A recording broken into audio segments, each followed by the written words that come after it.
The following was recorded in front of a live studio audience at the Studio 21 Podcast Café. This is the United Podcast Network.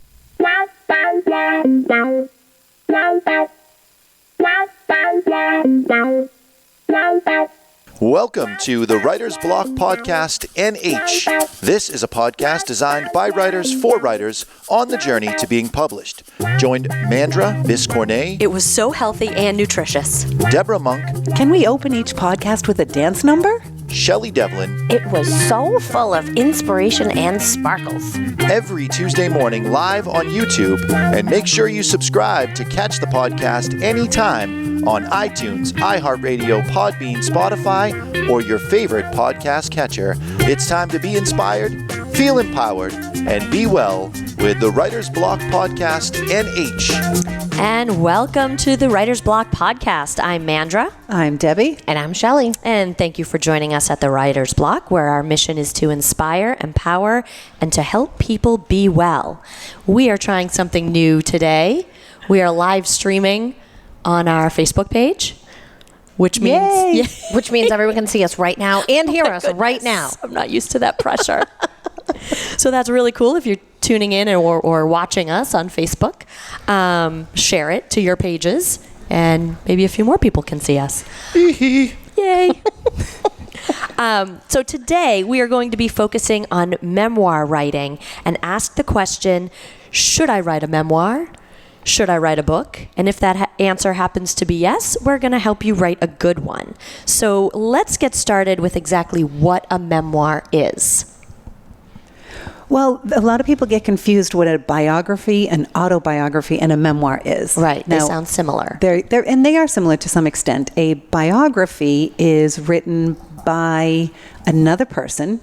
Mm-hmm. And it's usually a chronological account of their whole life. And that's the same thing for a biography and an autobiography. One is written by the person, one is written by someone else, but it's a chronological journey through their whole life story. Whereas a memoir tends to cover a specific aspect of the writer's life. Okay, so then you're not going to tell your whole story. Right. You're going to select sort of a theme or a sort of a snapshot of your life. Right. Okay. The piece that you want to talk about, that you want to delve into and explore. Okay. And I think we have some good questions to ask before you get started writing your memoir that our editors actually asked us as well. Yes. Shell. They did. Yes. They asked us, and I think, Deb, yours probably did. No, ask well, you. that's the funny thing. You don't because think so? No, I know he didn't. Well, the other thing might think, but my book was done. That might be part of why ask me why I'm writing it since it's already done. But you both mentioned that Good your point. editors asked you. But Yeah. Mandra's was done, and he asked her, why yeah. are you writing a memoir? Or why are you writing this but- book? What is your well- message? And Don had asked me, why are you writing this book? Right. Then So let's they just- asked me, he asked me two questions. He said, why are you writing this? And who are you writing it for? Who are you writing So it for? who Great is your question. audience? Right. And so you need to get clear on why you want to write the memoir and who your audience is going to be. And I think that everybody has a story in them. And Deb, you said there are different reasons why somebody would choose to write a memoir. Right. Just some rough examples are a lot of times people think they have a story to tell and that they're the only one who can tell it. Mm-hmm. They might have secrets to share. They want to study or understand certain situations, preserve their family legacy, gain insight into the past, or maybe heal a traumatic experience. So there are a lot of different reasons to write a memoir. Right. And those are just some of them. I'm sure there are more. Mark Matusik, I hope I'm saying his last name right. He wrote Sex, Death, and Enlightenment, which I just ordered because I read the sample. And he said it was his writing it was for him a mystical, spiritual exploration. And in the process, he found himself transforming in a positive way. God, how could I not buy his book? Like Mark and I are going to be friends. Right. Well, and I think too, like your individual experience, one person's experience becomes part of a collective consciousness almost, where those themes, those human themes, Absolutely. get touch everybody, even though it's your personal experience. We all have, themes of loss or regret or love, and that gets played out, and people relate to that. So telling your story, in a way, it becomes part of that human experience. And the human connection. Right. So we're going to answer those questions for for our listeners. I'll answer why we're writing a memoir. Yeah, Yes. because it's important. It's important very to important. get Mandra, why clear. don't you go first? Oh my gosh. Ooh. And then we should ask God/Jonathan. Why he's writing his memoir? All right, Yeah. you got to stop with that nonsense. It's the voice of He's God. not claiming to be God. He's just claiming to be the voice Which of is God. different. It's just a radio expression or a TV expression Yeah. as the voice that is coming from Nowhere. stage left or Oh, right. I It doesn't see. matter. Because Oh, if you 'cause he's not are on if you camera. are watching us right now, you can't see the voice of God. That's right. So Actually, you're right. Because All I'm going to say is yeah. with my new beard, it's a good thing I'm not on camera because they wouldn't be looking at y'all. oh my gosh. All right, back to business here. Mandra, why are you writing your a memoir? memoir? So my reason has evolved. I started writing my memoir because I'm writing about my illness and my husband's heart transplant that happened 10 and 15 years ago. And when we had our son, when he was a few years old, I realized there was this whole part of our life that he would never know about, and he would never know what his parents and his family went through if I didn't write it down. He would hear stories, obviously here and there, but it was more to have like a legacy for him. Right, preserve family legacy. Correct. And have a family history to say, here you go, this is who your parents were and some of the things they did before you came Did you along. write it to Darby? No. That was my question. You Well, beat me to the but punch. she's gonna. But that's not the only reason she's writing it anymore. But that's a thought. It is a thought. It's a really good thought. And maybe do his own version where it could be personally written to him. Or if you do break it into the two, as your editor has suggested, Right. that could do version that. could be that way. Right. So then I kind of got into the writing and started meeting with you all at our writers group, and I thought, well, maybe other people would be interested in it, and maybe other people could get something from it, be it going through a similar experience or having a sick family member, or even maybe the medical profession could get something from it, because we did live in a hospital for 6 months, Right, and we right. that was quite a journey. So it sort of expanded to be a larger audience. Yeah, your audience expanded. Right. Yeah. And you do have the degree in Social work. social work, so you have the experience to write from that perspective as well. Right. So then it just, I have to be careful because now my audience is more broad. And I think maybe that was where the suggestion of 2 books came, because you are going to be writing towards sort of the medical profession and then maybe a general population. Right. So it might have to be 2 books because you're recognizing you have 2 different audiences. Because at this point you've tried to kind of combine them, and you have sometimes found it difficult to walk that line of, well, I want to put the emotion in and I also want to put the medical information in. But not too much to Of lose either, a reader right. with too much technical stuff. Yeah. So that is my answer to that question. Well, that's a very good answer. Thank you. And Shell? we'll just spin our little chair over here. Shelley, why are you writing your memoir? Well, it was funny when Dawn had said, why are you writing this? Who are you writing for? Why are you writing it? And originally she had a different spin on it, but that was her perception when I had kind of told her, I've been a hairdresser for more than half of my life. And, one of the comments that I always say is, you can't make this shit up. The stuff that I hear and see in that chair is crazy. I am a bartender to all those people. And so the tagline that I kind of came up with as the chair turns and why I was writing it was because it's a book of the same thing, the words that people will relate to. Life, lessons, love, discovery, all of that happened when I spent more than half my life standing behind that chair.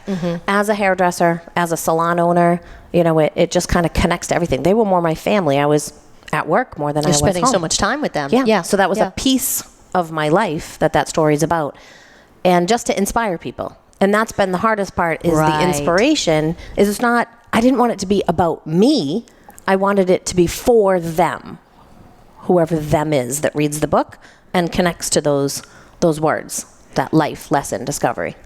But we constantly tell her what, Deb? Well, that's what I want. That's what I know, that's she's where I wanna busting be. at the I'm- seams yes. over here. I'm She's thinking, taking a big I don't inhale even so she know can what talk. she's saying, but she keeps inhaling. I'm thinking, can I write this down and see if she approves? But this is where I think our audience can kind of get a glimpse of what happens on Thursday when we actually have our writers meeting. Because what I would say to Shelley right now is, so Shelley, do you think every bartender who has heard a million crazy stories and every single hairdresser who has heard a million crazy stories should write a book? I do. Well, I no. always, I do. Hell no. I always Hell say that yeah. everyone has a book in them. They Okay. need us to help them write it. All right. Well, Well, that's true, right? do you really think every I bartender? really do. Is it okay if I Shelly's really my do. spirit animal? Okay, perfect. Oh my God, I'm on. See, You're back on the island. I'm back on the island. animal. You were never not on the island. See, Deb, on the other hand, I No, don't I think do believe everybody has a story in them. I'm not arguing whether every person has a story in them. I'm saying that every bartender who has a lot of stories should not write a book, because that's not interesting. I think that the part that you struggle with in your memoir is that this is just my personal opinion, because I am one of your favorite fans. I think that you are such an inspirational person that you're the thing that pulls those things together, and that that the reason I want to read your book is not to read about a lot of crazy stories, because I've got plenty of friends who have a lot of crazy stories. I'm in the ballroom. I mean, I've been in the ballroom dance world for plenty of years. Believe me, I got my own stories. since it was invented, practically. Yeah, before they had music and they were just playing on rocks. Coming from the younger Exactly. voice of God. Yeah. But I think that your book is going to be its best when you do use those stories, but that you share your sparkle. When everybody gets to feel like they get to be friends, they get a I little don't of think your you magic. can pull yourself out. I think No. it's intertwined, No. and you have And to you be keep in trying. there. And yes, And and there's an ego piece, and I totally understand this. There's an ego thing that says, well, I, Debbie Monk, or I, Shelly, am not that interesting. I don't want anyone to think I'm writing a memoir because I think I'm interesting, because I don't. But I do think I have a message. And I feel so lucky to know you. And the very first day we met, I called Karen, who introduced us, and I said, I found someone that I want to be friends with for the rest of my life. And you don't do that when you're an adult. You know, when my daughter came home in first grade, we're going to be best friends for life. And then second grade, Right. we're going to be best friends for life. And so when you meet someone who's so special, and the world will be better off if they get to introduced, if they get a Experience that, touch yeah. of your inspiration. I mean, we always joke in our group and about how you say something and you make it happen. You say, I'm going to sell my beach house, and you do it, and that I like being and around I think you. the point is, in a memoir, you can't pull yourself Right. out. You've got to put yourself totally in, Right. and in sometimes Right. more than you want to, Right. Yes. and that's going to make it good. That's what's going to and make powerful. it so good. Yeah. If you had been asked that question, What would how you say, would you Deb? answer it? I was, What I would was you talked say, enough about Deb? Shelley. I was totally deflecting. not there. lose your Ding, ding, turn. ding. Isn't it time to do Deb's walk around the turn. neighborhood? Why am I writing a memoir? Well, I was writing a memoir because I really felt that, having lived life as a professional ballroom dancing, having lived life totally fueled by passion, having my life implode, and then trading it for security, I really thought, okay, now that person has something to say. She had passion, she gave it up, or she lost it, or it died, or however you want to put it. So I wrote the whole book. I wrote 321 pages. I sent it to the editor. I paid all that money, and it came back. And you guys know it got put in the drawer. And the reason it got put in the drawer is because I never got an answer from that bitch. I thought that. Hang on, which one's the bitch? Wait, which bitch are we talking about? Both of them. The person who passion lived one? from both of them. They were supposed to tell me something. I thought I was going to, by writing the book, which I thought was an important message for some other people, because I remember at one point Mandra said, after reading my pages, she went home that day and asked herself, have I ever been this passionate about anything? And I thought, now that's a meaningful question. I want to write a book that would make a person ask that question. So I felt like there was something there. But the truth is, I really also wanted, okay, now that you've lived from passion and you gave it up, and then you lived from security and you got sick, what's the bloody bleepity answer? Right. And I wrote 321 pages and I didn't get it. So I put it in the For drawer. yourself, you didn't get the answer. Right. I wasn't satisfied. Passion is, everybody has their passion cup. So different people have different cup sizes. It's like boobs. Woo, I got Listen, I went to the other kind of cup as Jonathan's voice was talking. So I don't want someone to look at this and say, oh my God, I didn't live my life as passionate as Deb did, or oh my God. But I didn't. I'm reading her stuff going, whoa. Well, and I could kind of see it on your face, and that makes me think, someone listening or watching may feel that way. And we all have different skill sets. So Deb's skill set, she may be missing something in another part of her life, which I can tell you as far as remembering conversations that we've had, terrible. But she is an unbelievably passionate person. Yes. So her cup runneth over with the passion side, and maybe you and I have little shot glasses. You know, she's got a pint glass and we got shot glasses. It doesn't mean that our cup is less important. It's just this is how we express passion, and she expresses it on a more grand scale. Cup. I love that analogy. It's not fair to compare your life and your passion in that respect to someone else's. And feel badly about it. Oh, yeah, no. So you should not write a book if you don't think that your book is going to be as passionate as Deb's book, because really it's what you're passionate about and what turns you on as the author. No, and my book just happens to be about passion. But that's part of our point too. Like, I'm not the only person who had cancer, right? Lots of people have cancer. Lots of people have transplants. Right. That happens. So what makes it different is that it's my story, and that speaks to your point. There's a lot of hairdressers with a lot of stories. Right. What makes it different is the piece that you add to it as Shelly, and what you've taken from those stories or what you've given to those clients. And the same with your passion. There have been great ballroom dancers and people that are passionate about many things. Yeah. But it's that personal thread that runs through the story that makes it special and unique and important for others to read. Right. And so I liked that Mandra asked herself, have I ever been that passionate? Because she's still alive, so she still has a chance to be that passionate. Hopefully. And that was my answer. Mine's coming. Yes. I just haven't had it yet. It's just been tied up with other things. Right. Well, you're fairly passionate about detail. You like to get. Oh, that makes it. Yeah. That's a boring thing to be. It's not exciting at all. It doesn't have to be exciting. Gets shit done. It gets stuff done. That's what turns you on. That's what gets your engine revved up in the morning. Oh gosh. Oh God. I don't know about that. My husband would agree, but I don't know. But let me just add, I did take that book out of the drawer, rewrite it again, and that literally, when I wrote the end of it, I was bawling my eyes out. Now, we haven't read the end. I know you haven't, and I can't wait for you to read it. I'm excited. But I literally couldn't see. I was crying so hard. And so for me, I'm satisfied. There's an answer to, there's a seed of an answer at the end. For me, does that really mean the book is better? I don't know, but I'm complete. Right. And so I'm hoping that will mean the reader will be complete too. And I think what it kind of brings us to our next point, which we have a few minutes, so we should cover this, is that you didn't have that character development and growth in the first version. Right, in the first version until you got to the ending. And that's why it wasn't good. And that is such an important part of a memoir, is that there is character growth, and that you can see someone change or, have revelations and is different at the end, has some wisdom. Because if they don't, why read the book? Right. You were going to mention that some people have sent us some... Yeah, people have sent us some manuscripts that we've read, and we get tripped up on that sometimes somebody starts in a place, we read their memoir, and they're in the same place at the end. And it's like, well, they went through this journey, but nothing changed. Right. There was no growth. There was no deeper understanding. So it was kind of like, well, that's interesting, but there wasn't any development. Right. Yeah. Random stories does not make a good story. Right.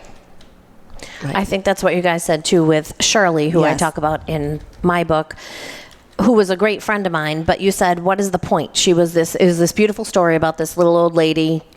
What's the point, Deb would say. This great story. Got a little tense that day. With her martini in her hand and her sparkle and her nails done and all that. And that was all great. But it's like, why'd you choose Shirley? You must have done 1,000 updos or curls or whatever on some older women. Why did you choose Shirley? And we really pressed you on that. And we pressed you over and over again. And we kept saying, this is the answer. This is the answer. And you said, no, not really. No, not really. And no matter how many things, like, we could see what you were writing, or we thought we could. Yeah. Sure. So why did you choose Shirley? Well, because it wasn't the connection I didn't even see between another short story I had written about my grandmother. Right. And my grandmother, again, cancer story. Yep.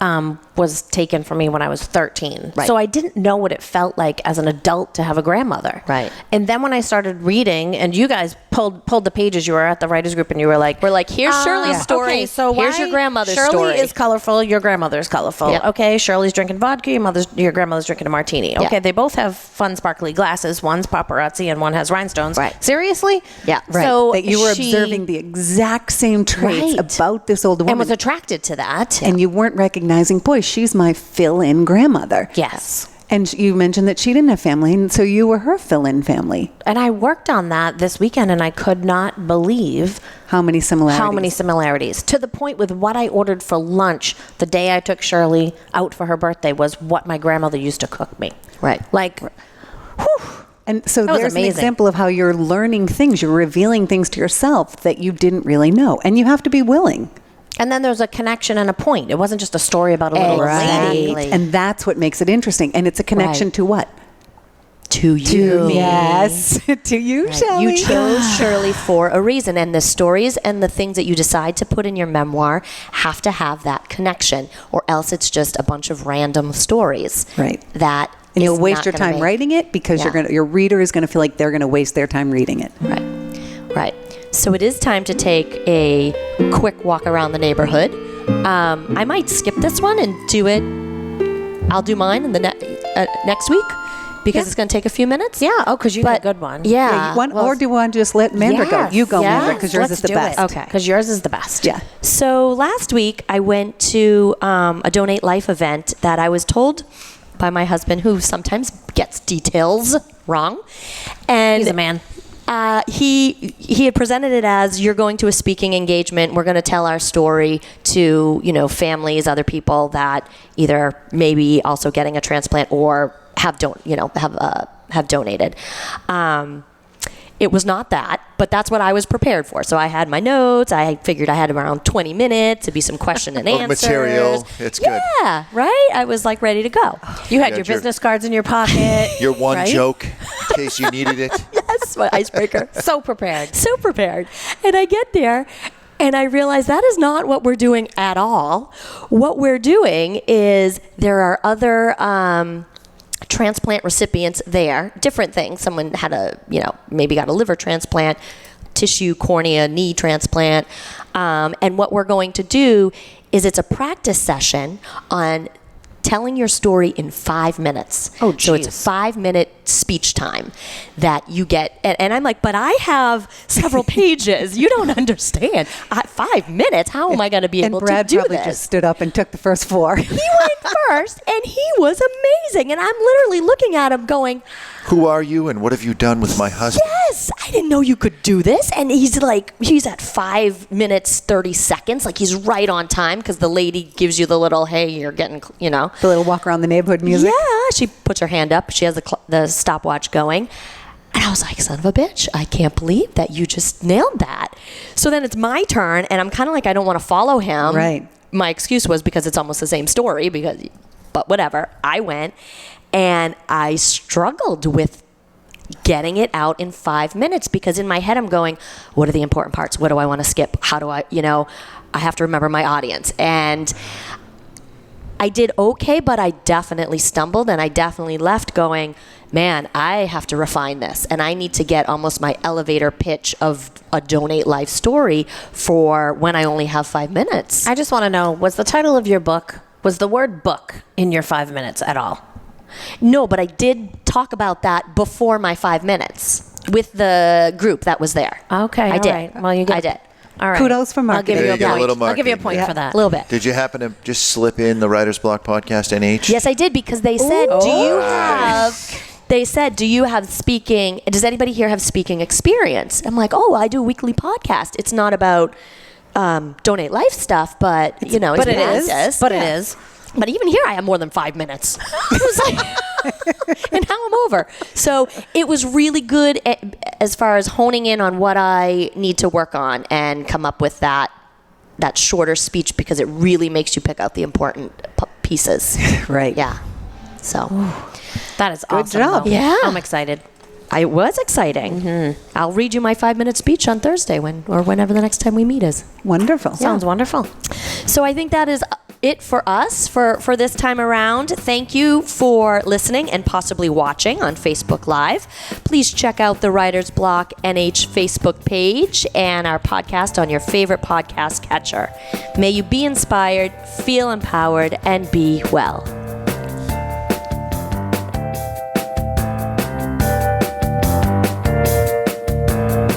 Attention cigar smokers or even friends of a cigar smoker. If you're looking to relax with a nice premium cigar or looking for a great gift for a cigar smoker, this is the gift that keeps on giving. Our friends at twoguyscigars.com have created the Cigar of the Month Club. For just $19.99 per month, you or a friend will receive 4 different premium handmade cigars every month, and shipping and handling is included. Contact twoguyscigars.com. That's the number 2, guyscigars.com, and go to the Cigar of the Month Club. You can stop anytime because there's no contract, but you won't. This is a tremendous deal for our listeners. Go to twoguyscigars.com. That's the number 2, guyscigars.com, and click the Cigar of the Month Club. At the same time, if you want to learn more about the cigars you receive each month, you can smoke along with them on our own podcast called The Cigar Authority. Sit back, relax, and enjoy a nice premium cigar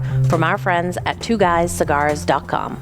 The views and opinions expressed by the hosts, guests, or callers of this program do not necessarily reflect the opinions of the Studio 21, Podcast Café, the United Podcast Network, its partners, or affiliates.